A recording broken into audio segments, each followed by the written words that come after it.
見到政府咧就交咗個文件上去立法會嘅衛生事務委員會啦，聽日會討論呢就係輔助生育服務稅項扣除嘅立法建議。咁入邊呢，即係最主要嘅就係講緊呢建議呢就係設立一個輔助生育服務稅項扣除，每個課稅年度呢扣稅嘅上限呢就係10萬蚊。呢個呢就係就算係一對夫婦啊，兩個人加埋如果合併係去報稅嘅話呢，都係10萬蚊嘅，即係咁啊。咁其實而家喺香港做呢啲嘅輔助生育服務嘅嗰個狀況係點樣嘅咧？公營係點咧？私營個價格係點咧？10萬蚊扣稅可唔可以吸引到大家即係有一個意欲係再去生小朋友用呢啲服務咧嚇？我哋電話旁邊咧就揾嚟民建聯立法會議員林琳傾呢個話題啦。早晨，林琳。Hello， 大家早晨。早晨，尋日見到嗰個出咗個數額啦，呢度10萬蚊啦，因為之前喺施政報告都提過話要有一個咁樣嘅扣稅噶啦。咁啊出咗10萬之後，你覺得吸唔吸引啊？其實係吸引嘅，因為本身嗰個10萬唔係一條細數啦。咁如果係扣稅嗰度係扣得到，亦都可以用得到嘅話咧，絕對係對本身係有生育意願嘅 couple 生，或者係本身有少少困難咧，其實係有好大幫助。但係認真嚟講，即係其實係有幾大嘅吸引嘅程度，係咪真係會多人用咧？嗱，你扣稅扣10萬，就算交緊最高稅率17個百分比嗰啲17%嗰啲嘅話，其實都係講緊17,000蚊嘅啫。但係我見譬如你自己嘅經驗，好似都用20幾萬啦，即係呢個比例上好似聽落去都係實際個幫助係咪聽落少咗少少咧？好難咧！你應該咁樣講，我就即係當然大家都知道做 IVF 嘅情況就唔平啦嚇。我自己嘅經驗就我自己就27萬啦。咁當然有啲朋友平啲，有啲朋友可能再貴啲。其實都幾睇你自己個人個身體狀況，定係究竟係乜嘢情況之下要令到去要去做一啲相關嘅療程嘅。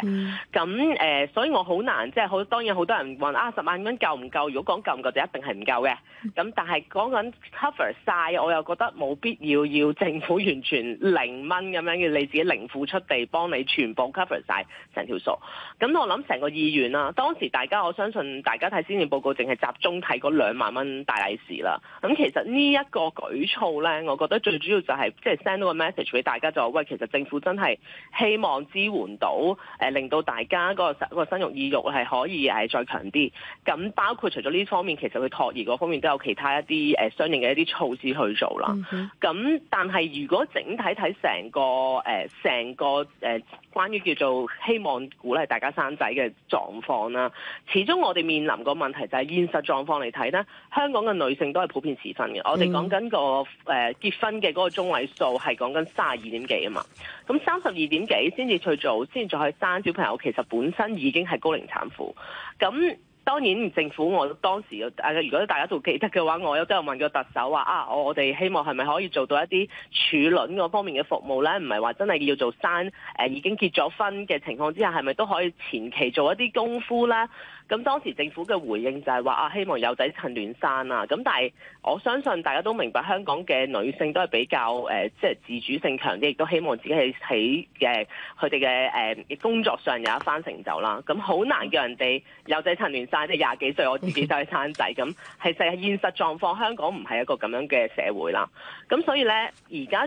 我諗最着重政府都應該同時間檢討，就係話處卵香港而家法例上10年內你一定要用咗佢，咁亦都係你一定要結咗婚先可以用。咁樣嘅情況之下，其實係好難令到香港嘅女性喺呢一方面有相當比較安全嘅一啲支援咯。係，因為其實頭先你講緊呢樣嘢咧，就係都喺嗰個文件入邊有講啊，就話邊啲納稅人咧係可以用到呢啲10萬蚊嘅扣稅咧，就係不育夫婦啦，或者有特定醫療需要去接受生殖科技程序嘅夫婦，或者第二個咧就係因為接受化學治療、放射治療、外科手術或者其他醫學治療咧，可能導致失去咧喪失生育能力嘅癌症或者任何其他嘅病人嘅。咁而頭先即係你講緊嗰樣嘢話其實係需要即係想可能年紀大翻少少先生，因為可能有啲事業需要咧。我見之前嘅局長盧寵茂咧，直情講過話，即係覺得市民對於啲輔助生育工具有錯誤觀念添嘅，即係覺得譬如呢啲年紀大少少再生雪卵冇問題，佢覺得都唔係幾啱㗎喎。即係其實事實上，可唔可以講下個實況？你了解到係點樣啊？其實我都聽到局長咁樣講，咁我作為女性，我好唔同意咯。嗱，好簡單，香港我讀得大學嚟，我畢業我幾多歲啊？如果我係咪真係一畢業就係生仔啊？有幾多個人係一出到嚟就係醫生夫婦啊？係咪先？我哋亦做政策嚟講，一定係以大多數嘅實況嘅市民嘅需要嚟去設計我哋嘅政策嘅，就唔應該以最理想嘅狀態嚟去設計政策嘅。咁所以我頭先講點解會 call 啲數字、結婚年齡各方面嘅狀況，就係話我哋香港嘅現行嘅社會狀況係女性，亦都希望喺事業上面有一番成就。我讀得大學嚟，我返得工嚟，我點都30幾歲啦，係咪？呢個係呢個現實狀況。而我唔係話趕住10零歲就即刻走去結婚咁樣，走去生仔，我生咗幾個，咁亦都係一個社會狀況。如果咁樣嘅話，佢完全冇成就，全部依賴晒佢個丈夫，咁佢係咪完全有啲咩問題就要掉俾阿孫局去處理呢？咁對社會嚟講都係一個 burden 嚟嘅喎。嗱，我哋現實啲嚟去睇呢個狀況，香港嘅女性有咁樣嘅自主性，有咁嘅經濟能力，我哋應該點樣去設計一啲政策係令到大家都安心去做呢件事？好多女性唔係唔想生，我哋見到好多數字廿幾歲佢未諗到咁遠，因為佢仲諗緊佢事業，諗緊佢嘅學業，係咪好多東西係咁樣？去到30零歲想生啦，好似有少少遲，因為始終嗰個生育年齡講緊35歲之後已經係高齡產婦。咁我哋個現實狀況係咁，我哋個設計方面應該係就翻我哋嘅現實狀況嚟去做咯。不過林，我哋見到嗰個嘅文件入邊就即係而家都依然係話鼓勵夫婦喺最佳嘅育齡期同埋早生育啦。咁啊依然咧，譬如頭先講雪卵嗰啲係冇包喺今次呢一個嘅文件入邊嘅，嚟緊點跟進啊咁？我希望繼續繼續檢討啦嚇，政府我都同佢講話，你3年後檢討睇翻個數字。咁當然我希望今年龍年，因為多啲人可能計劃今年生仔啦。咁但係之後嘅話，3年後檢討係咪可以同時間檢討呢？好似我頭先咁講，10年儲卵期你加到去30年，其實唔係太大問題。咁呢一度你就算你政府唔俾錢我，at least 我自己可以鬆動啲，我可以規劃好我自己嘅情況。咁政府亦都唔需要出錢嘅喎。咁點解唔可以扭鬆佢呢？我哋講緊海外嘅情有啲係無限期可以説添，咁而家個情況就係，如果我當我20歲好有計劃地，亦都有金錢去做呢件事，儲咗個卵，但我30歲前我就要揾個老公同我一齊去用嗰個卵，如果唔係我直情要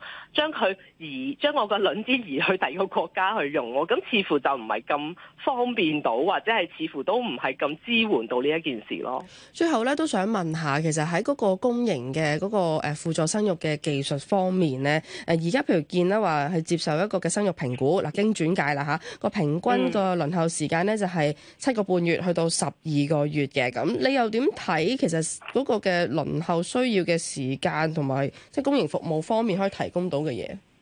公營服務始終係有個限制啦，時間亦都係啦。其實如果你去到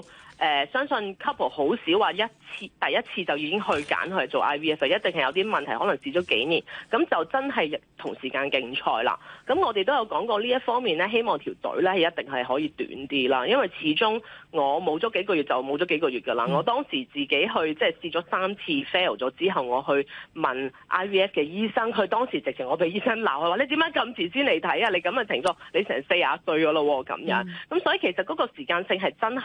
真係嗰幾年嘅啫。所以呢一度呢，如果我哋可以即係當然亦都知道政府而家財政狀況比較係困難啲，好難話一次過叫政府俾咁多嘅支援啦。但係有好多政策扭得鬆嘅，希望可以盡早扭鬆或者盡早去檢討啦。咁如果第時經濟狀況可以好啲嘅話，呢一度係咪可以改善到啦？我相信而家喺做緊政策嘅檢視之間係其實可以前期做一啲功夫。好啊，多謝晒你，林，傾到呢度先啦。